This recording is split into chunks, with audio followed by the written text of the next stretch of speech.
So Axelar is a decentralized overlay network that securely connects users, assets, and applications to deliver Web3 interoperability. On a high level, the network is a decentralized proof-of-stake network that's secured by validators. And so what validators do is they collectively run a cross-chain gateway protocol. The way that it works is as follows. Validators collectively monitor gateway accounts on different chains. Okay? As information needs to go from one ecosystem to another, it's delivered to one of these gateway accounts. Then the validators collectively observe it, reach a consensus on what the corresponding decision or message that needs to be posted on the destination chain is. They execute that message, and it can be then relayed and posted on the destination chain.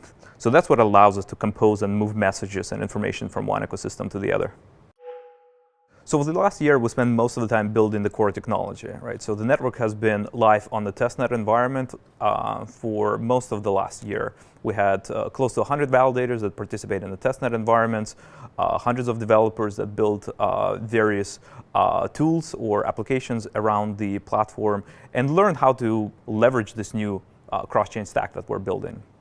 And more recently, we announced that we're beginning the rollout of our main network. So what that technically means is that we're onboarding new validators, and we have amazing validators like Chorus, Figment, and many others that are participating in the ecosystem. We are enabling functionality that allows simple cross-chain flows to go through the network. At the same time, we also started to work with application developers to integrate the assets or the functionality that we're building in their front ends. As an example, Pangolin is a DEX on Avalanche that already saw a lot of liquidity being moved from Terra in the form of UST, and it's now actually the second largest asset on Pangolin and the main stable coin that they're going to be transacting with going forward.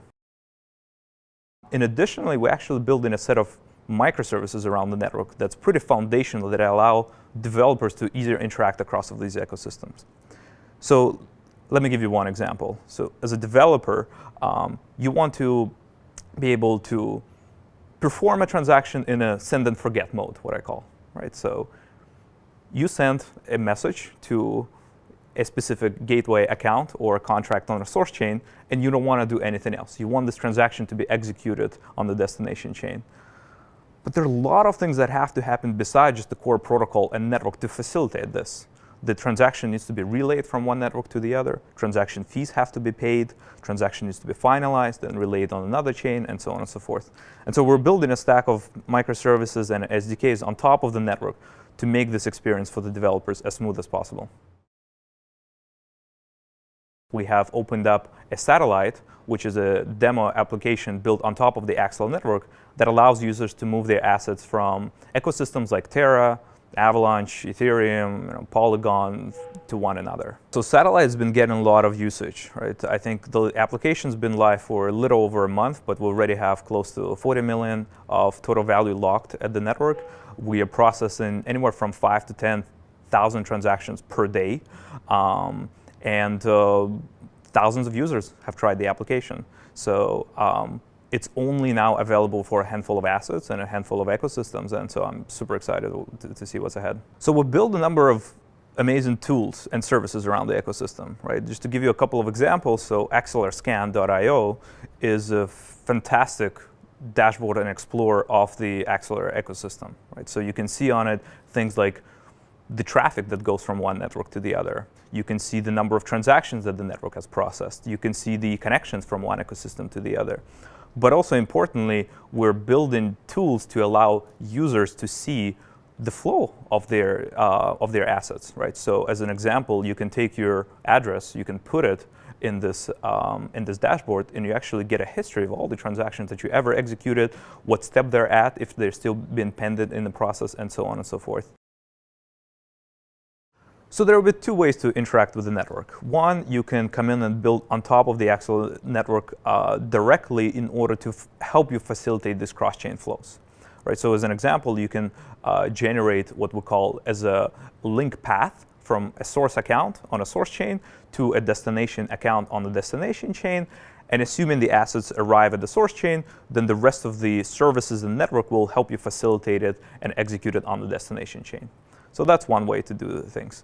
But the second way is that as a developer, you'll be able to interact through our APIs directly with the gateways on the source chains of where the information is originated from. Right? So think about it like this. You're building an application in your favorite environment, in your favorite ecosystem. And then by using a simple API that we expose to you, you can compose and interact with other blockchains.